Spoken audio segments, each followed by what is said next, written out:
opportunities in those one-on-one, pass rush situations. But how does that happen? I mean, a lot of it is you could do a combination of things. Obviously, guys getting used to rushing together is with that and the communication and guys kind of getting a feel for how they rush together. But that's whether it be in the rush and in coverage. That's what third down is. That's what 2 minute is the ability to win in one-on-one situations. How much of what you saw on Sunday was to be expected? And I don't mean final numbers. I mean exactly what you were saying. Guys getting used to rushing together, or the entire defense playing together. The thing that I was excited about, encouraged about, was obviously in the run game. That's been a big focus, obviously coming off the last season, and the guys accomplished that. And now you got to continue to do that week after week. But you saw what the emphasis was. Obviously, third down pass rush coverage is always a big emphasis too. But for me, you just saw some things. You saw some guys obviously getting some work in the secondary that are still getting used to each other, playing together, guys that have missed some time. And you got the same thing with rushers and new additions and all that we're excited to have, and just working through some tough moments. Obviously, that's what practice is for. But obviously, in the game experience, you got to get that stuff down, and we'll make those improvements. No excuses, though. Sounds like Witherspoon's on track to come back. So what's he going to bring? Excitement, juice, energy, playmaking ability. So excited about that. Speaking of juice and energy, I know you're easing Jamal back in still, but just having him on the practice field,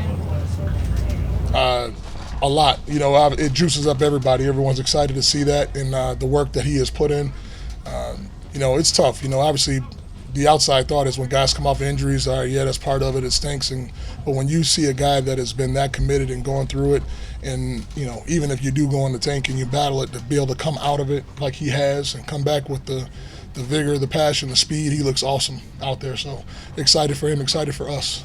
With Witherspoon, Clint, what about him makes him be able to miss 5 weeks? Certain guys are different in how quickly they see the game, their instincts and feel for the game. I'm not trying to put anything extra on the kid. Just let him be himself, and how what he's shown in practice. That's the biggest thing. Practice is everything here, because we make it so hard here. Then obviously you should be ready to go game time and respond in the right direction. So if he plays the way he practices, then for us we wouldn't have any surprises. Do you feel like he's ready to do both in the same game right now, or would you prefer to keep him at one spot? No, we're still, with all that, the layers and all what we ask him to do, we'll figure that out along the way. But right now, where he's at right now, he's doing really well. We'll keep him going from there. Pass rush stuff, how much of it was Stafford getting the ball out versus your guys is not winning reps? It's a combination of both. There's obviously the guys that you already know. We got to be better in the one-on-one rush. There was times that obviously we needed to be significantly better than what we were, and there's others where he can see things, he can figure out the coverage. You're dealing with a veteran quarterback, a multi-time Pro Bowl guy that can see some stuff, and the ball gets out pretty quickly. So there's times where you always hear me say it's always rush and coverage works together, because it's very true. There's times that the ball could come spitting out fast where the rush doesn't have a chance. But we want to be tight and have a feel and understanding of routes and what's coming, so the same anticipation that the quarterback plays with, we can play with. And then the times that the coverage does a great job of disguising and holding and make him go to the second progression, and definitely on the third progression, then obviously as rushers, we got to be there. We got to at least be able to get him off the spot. And that's the area of obviously big improvement for us that we got to be better. In terms of getting the ball out fast, are Matthew and Jared similar at all in that regard? In some aspects, they are. You know, very good quarterbacks, damn good quarterbacks that have accomplished a lot in this league, especially Stafford. But Goff has been a good player for a long time. How much you sort of mentioned there's a lot of young or new parts in the secondary. I mean, how quickly, I guess, if everybody kind of gets together, can that improve?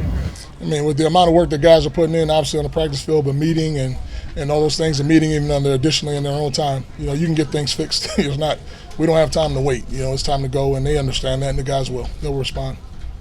It looks like Detroit's going to run a lot of motions. You saw a lot of motion last week. Is there any benefit to having, I know it's not the exact same offense, but similar concepts back-to-back weeks? Yeah, I mean, there's a lot of similarities from every offense you see, week after week. A lot of the same stuff.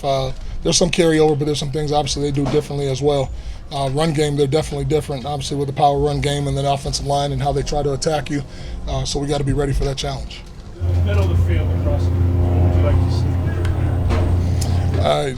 Obviously, depending on what the coverage is depending on who I got to speak to and have, addressing those situations. Sometimes if guys have a hard down, you change the coverage to take some of the stress off of them, because it depends on how they're attacking the middle. Is it play action passes or is it drop back?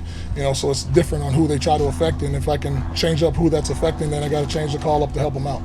You're in zone. How much passing off the guys who across you? How intricate is that communication? There's a lot to it. I mean, this obviously guys got to talk and communicate. For underneath zone defender, that could be a linebacker. It's easier to do that when you have a guy that's playing adjacent to you, like if it's a Mike talking to the dime or a Mike talking to the nickel. But if it's a guy that's coming from depth, it's a little bit different, of doing that. And you have to be really boisterous out of communication because we play in a loud stadium, which we love. There's no complaints about that. We want to keep the 12s going nuts. So, there's definitely layers to that you got to continue to work through. Obviously, that's in the middle of the play. Yes. Yeah, that's why I'm talking about that. You got to be really loud with your communication and how you talk. And especially for guys who are new to this environment, it's a great learning lesson. A bit of a random one for you. Did you see the type of motion that Miami used with Tyreek Hill to kind of like sprint and get release off kind of thing? Yeah, today's game is so much different than what it was 5 or 6 years ago. It was before it was a very stagnant game. Guys weren't doing all that. There would be a small short motion, or you just move the tight end across the formation. But now then they went to fly motions, and then there's different tempos of the fly and where they snap the ball at and how you want to pick up the routes and things like that. So the game has become, obviously harder, and more challenging. But that's a great thing. You just got to help the guys go through those layers.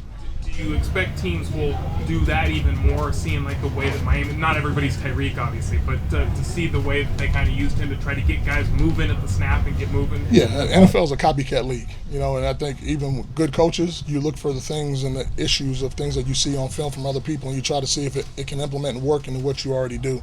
So absolutely, if Miami's having a ton of success with it, then you would anticipate that they would do the same. Other teams would do the same. How did you feel Bobby and Jordan kind of played in there? Played really well. Played really well together, playing off of one another. Obviously, there's always little things that we want to continue to work and improve. Obviously, and really talking about that's pass rush and third down coverage where to get better. But there's a lot of things they did really well in that game that we'll continue to build off of. Was there anything specifically you saw from Jordan? You're like, okay, he's back to himself. You see the same burst and twitch, and you don't see, usually when guys are coming off ACL, you see them drag the leg a little bit and, still have a hitch in their run and all that. He didn't look like anything ever happened to him. That was, again, a testament to his work ethic and the people that helped him through his rehab process. He said he felt. Even if the overall wasn't what you wanted last week, the run defense was actually kept those numbers down. Absolutely. I mean, we don't do the moral victory thing, but you got to find your positives and say, okay, let's hang on to this, and we have the other area that we got to continue to. We got to make our strides in and get better. So that's how you got to approach it. We're never going to come in here and make it seem like the whole world's coming down. It's a lot of football left to be played. Curtis, did you have any? I'm sorry. No, you're you good? No, yeah, I'm good. Okay. Thank you. All right. Thank you. You guys have